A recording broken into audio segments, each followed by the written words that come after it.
கர்த்தரும் இரட்சகருமாகிய இயேசு கிறிஸ்துவின் நாமத்தினாலே பீஸ்ஃபுல் மினிஸ்ட்ரி சார்பாக உங்களை சந்திப்பதில் மிகுந்த மகிழ்ச்சி அடைகிறேன். இன்றைக்கு மரண பரியந்தம் நம்ம நடத்துகிற தேவாதி தேவனை குறித்து பார்ப்போமா? சங்கீதம் 48:14 இந்த தேவன் என்றென்றைக்கும் உள்ள சதா காலங்களிலும் நம்முடைய தேவன் மரண பரியந்தம் நம்மை நடத்துவார் என்று சங்கீதக்காரன் தாவீது ராஜா சொல்கிறார்.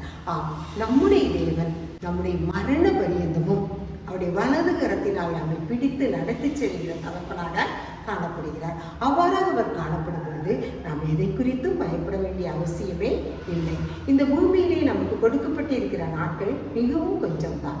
இந்த நாட்களில் நமக்கு அவர் கொடுக்கப்பட்டிருக்கிற பணியில கடமை இல்லை, நாம் டென்ஷன் இல்லாம சரிவர நாம் செய்வோமே ஆனால் நம்முடைய காரியங்களில் நம்முடைய மேலதிகாரிகளிடம் நாம் விசுவாசம் உள்ளவர்களாக காணப்பட முடியும். நாம் டென்ஷனோடு பலவித குழப்பங்களோடு நம்முடைய கடமைகளை நாம் செய்வோமே ஆனால் மேலதிகாரிகள் நம்மை குற்றப்படுத்துகிறவர்களாக நாம் காணப்படுவோம். அதெல்லாம் நாம் நமக்கு கொடுக்கப்பட்ட பணியை திறம்பட செவ்வனே செய்து முடிப்பது நமது தலையாய கடமையாகும். ஒருவன் வேலை செய்ய மனதில்லாதிருந்தால் அவன் சாப்பிடவும் கூடாது என்று வேதம் நமக்கு கற்பிக்கிறது. அப்படியானால் நாம் நமக்கு கொடுக்கப்பட்ட பணிகளை திறம்பட செய்கிற பிள்ளைகளாக காணப்படுவோம். அது மட்டுமல்ல, வேதத்தில் ஏனோக்குக்கும் குடும்பம் இருந்தது, அவனுக்கும் பல கடமைகள் இருந்தது. ஆனாலும் அவன் என்ன செய்தான்? ஆண்டவரோடு கூட நேரத்தை ஒதுக்கி சஞ்சரித்து வந்தவனாக காணப்பட்டான். அவன் ஆண்டவருடைய சமூகத்தில் எடுத்துக்கொள்ளப்பட்டவனாகவும் காணப்பட்டான். நமக்கு அந்த பாக்கியம் கிடைக்குமா? நாம் அவனை போல பயபக்தியோடு வாழ்கிறோமா? சற்று சிந்தித்து பார்ப்போம்.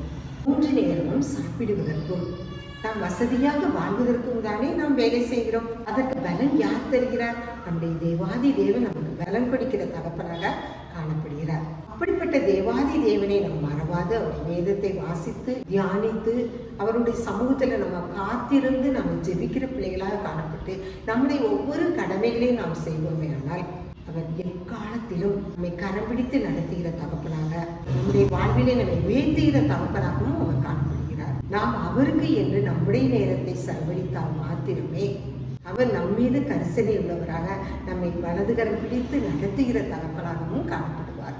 தேவையானது ஒன்றே, மரியாள் தன்னை விட்டு எடுப்படாத நல்ல பங்கை தெரிந்தெடுத்துக் கொண்டார். அதுபோல நாமும் கூட நம்முடைய வாழ்க்கையில எவ்வளவு பணிகள் இருந்தாலும் அவருக்கு என்று நாம் சில நிமிடங்களாவது ஒதுக்கி நாம் செயல்படும் பொழுது அவர் என்றென்றைக்கும் உள்ள சதா காலங்களிலும் மரண பரியந்தமும் நம்மை நடத்துகிற தரம்ப தகப்பனாக அவர் காணப்படுகிறார்.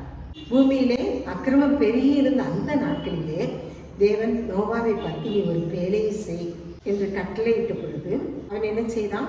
அவருடைய சொல்லுக்கு அப்படியே கீழ்ப்படிந்து வேலையை செய்தான். அவனும் அவன் குடும்பமும் அவன் சந்ததியும் என்ன செய்தது? காக்கப்பட்டது.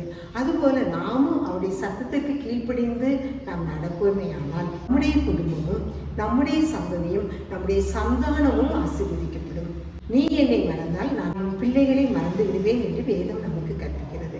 அப்படியானால் நமக்கு கிடைக்கும் நேரங்களில் நாம் ஆண்டவருக்குன்னு ஒரு குறிப்பிட்ட நேரத்தை ஒதுக்கி நாம் செயல்படும் பொழுது, அதுவும் அதிகாலை பொழுதை நாம் ஆண்டவருடைய சமூகத்தில் கணிக்கும் பொழுது தலைமுறை தலைமுறையாக அவர் என்ன செய்வார்? ஆசீர்வதிக்கிற தகவலாக காணப்படுகிறார்.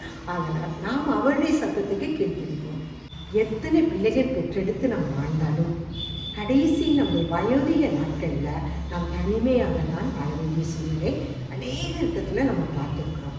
அப்படிப்பட்ட சூழ்நிலையில ஆண்டோடைய சமூகத்தில் அவங்க காத்திருந்து சோஸ்திரப்படிகளை ஏறடிக்கிறவர்களாக காணப்படுகிறது. அவருடைய மரண தருவாய் எத்தனை இலகுவாக காணப்படுகிறதை நாம் கண்கூட பார்த்து கொண்டிருக்கிறோம்.